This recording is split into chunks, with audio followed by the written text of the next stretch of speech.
Good morning, Liberty lovers. This is Matthew Struck with Why Libertarian, coming at you with a really quick live here. Look, this comes up every single day since it came up in July, so I thought we need to squash this right now.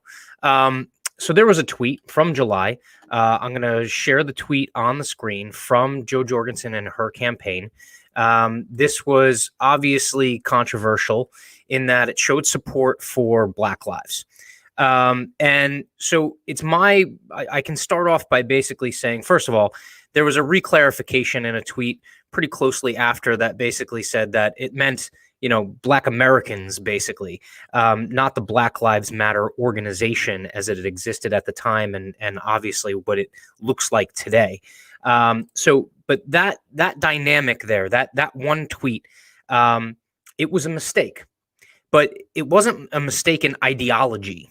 It was a mistake in what words were used, okay? There is nothing that anyone can say to make me think that Jo Jorgensen, a member of the Libertarian Party for over 30 years, someone who ran as a vice president on the Libertarian ticket, is endorsing any kind of Marxist or socialist frame of reference with using that terminology. Now, is it possible that the use of that phrase was maybe unknowingly used? I think that's more likely. I don't think it's likely at all that a libertarian candidate would turn around and tell a bunch of folks, specifically libertarians, that they had to do something, and that the something attached to that was the leftist or the progressive interpretation of that phrase. So that being said, I think it's a complete mistake. Now, the perspective that I come from is that it's tough for libertarians in a obviously heated campaign situation to communicate how they thread the needle between two very extreme viewpoints. The two extreme viewpoints that you have right now are, one, the police do absolutely nothing wrong. We shouldn't question them. There's no police state. They should get the benefit of the doubt when it comes to these cases, and there's absolutely nothing that we should change. They're doing a fantastic job. The other extreme viewpoint is burn it all down, right? Take it all away. Let's abolish the police departments. Let's get rid of them. Let's defund them. Let's, turn it into something completely different than it is.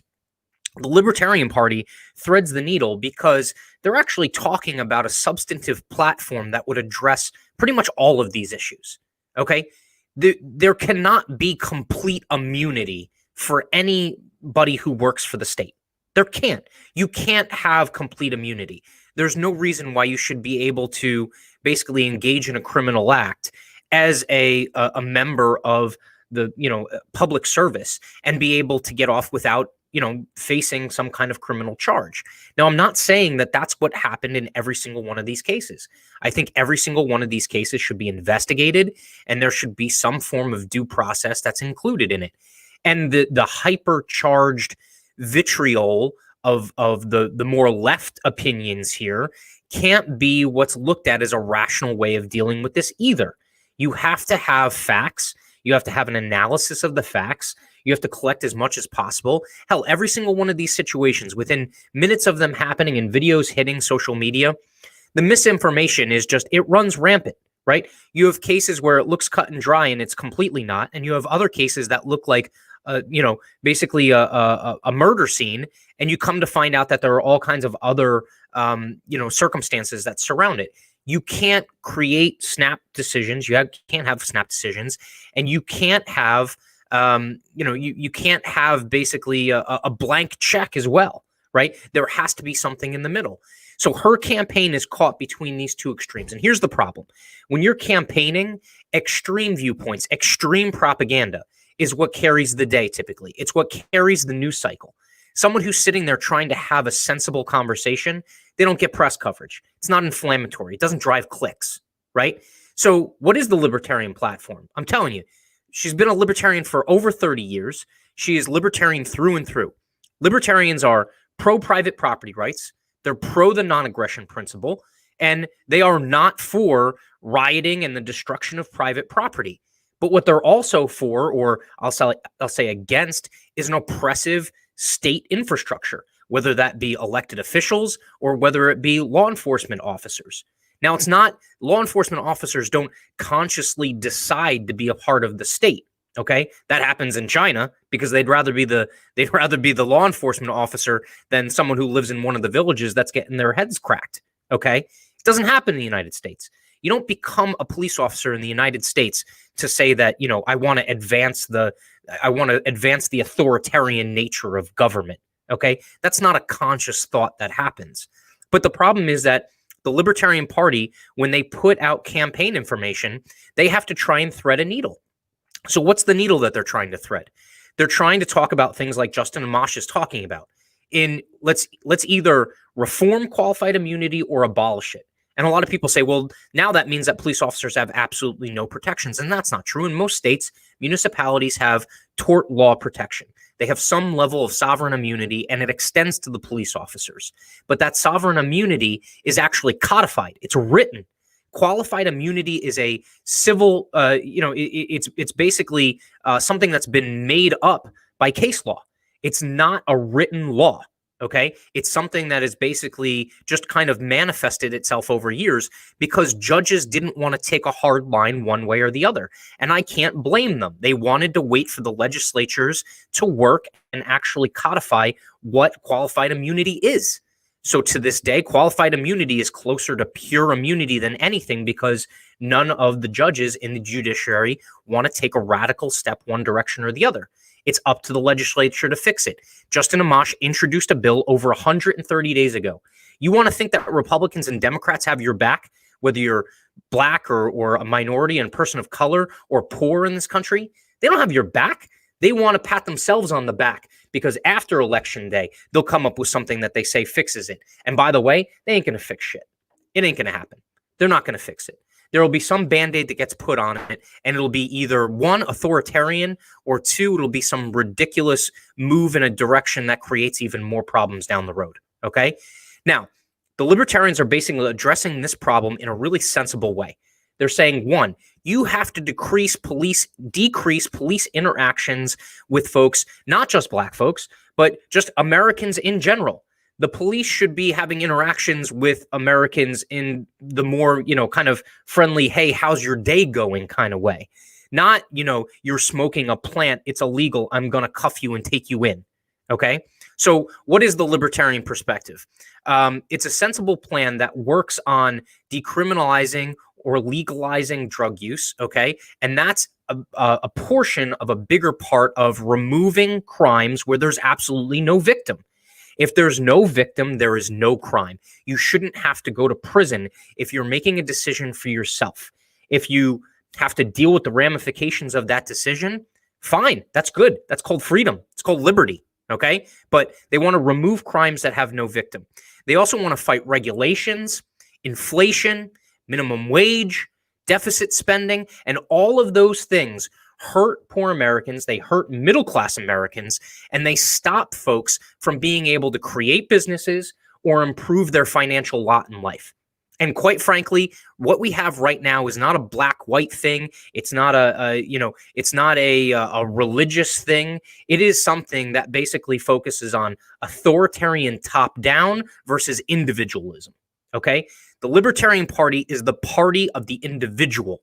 The smallest minority in this country is the individual, and every single individual gets equal rights under the law. And the only time you get to stop that individual from exercising their freedom and their liberty is if they infringe upon someone else's rights. That's it. That's really simple explanation. And yet it seems very difficult for Republicans and Democrats to grasp, and it seems very difficult for the electorate to grasp. And they eat up the propaganda that is extremist on either side, thinking that one or the other is the right answer. Here's a newsflash. They're both wrong. They are both sorely wrong. And the longer that we go thinking that those extreme views are the solutions, is the further that we get away from what this country was when it first started. Now, were there things that had to be fixed from when the country first started? Yes. There were imperfections. But you know what? The beauty of America is that there is a road to actually fix these things. But if you're an electorate that continually votes for the wrong people, okay? Or thinks that, oh, well, government is the solution. It's been screwing up until now, but that's just because we haven't had the right people in government. That is a fool's errand, dude. That's a fool's errand. If you think that you could throw good money after bad and that's the solution, man, you deserve the environment that we have right now. Look, here's the other thing to remember. Libertarians and other third parties operate on a tightrope, okay? Because they don't get the same press coverage. They don't get the same media exposure. They don't have the same name recognition. Tons of people out there right now, the only reason why they heard of Jo Jorgensen was because of this tweet, which again, the use of that language was a mistake. And it wasn't a mistake because of intent. It was a mistake because whoever wrote that tweet, whether it was Jo herself or a member of the campaign, didn't fully understand how the progressives were trying to twist the language of that phrase. Okay? And here's the other thing. Most of the two big parties, they get thousands of hours of coverage. So when they have a gaffe, when they have a misstep, they get unlimited opportunities afterward to try and basically, fix the mistake.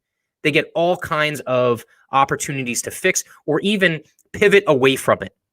Play a little like, look over here, you pay attention to this, not the man behind the curtain kind of thing. Okay? It's difficult for third parties. And if you're one of those individuals that writes her off and thinks that she's a Marxist now, you're just taking a very simplistic, rationalized decision on your part to count her out because you have some other inclination. If your inclination is to vote for Trump or Biden, the two authoritarians that are running in this race, go for it. Do not smear the name of a 30-year plus libertarian candidate who made a mistake of verbiage in one single tweet. Here's the other thing to remember. No time before and no time after that tweet and the clarification has woke speak ever been used by Jo Jorgensen or her campaign. Okay? Never. Not before, not after. All right? That just goes to show you that this is a one-time deal and it was a one-time mistake and we need to move past it. And we need to move past it in a way that understands that the libertarians offer an actual solution in this situation. All right? Now, here's the thing to do. The most important thing that you can do to fight racial inequality and, more importantly, this imbalance between authoritarianism and freedom and liberty in this country is to vote libertarian. All right?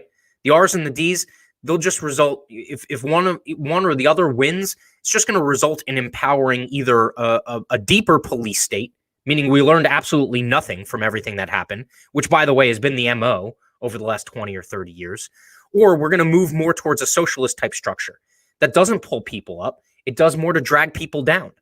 We need to empower the individual. The only way to do that is to vote gold. If you vote for the R's or you vote for the D's, you're just voting for business as usual, or you're voting for an experiment that's already been run in other countries and it's failed miserably. So just remember that. She ain't a Marxist. She ain't a socialist. She's a libertarian that chose three words that shouldn't have been put together in the way that it was intended by her and her campaign. Vote gold. Vote gold if you want change. If you want more of the same, go ahead. Stay on the hamster wheel.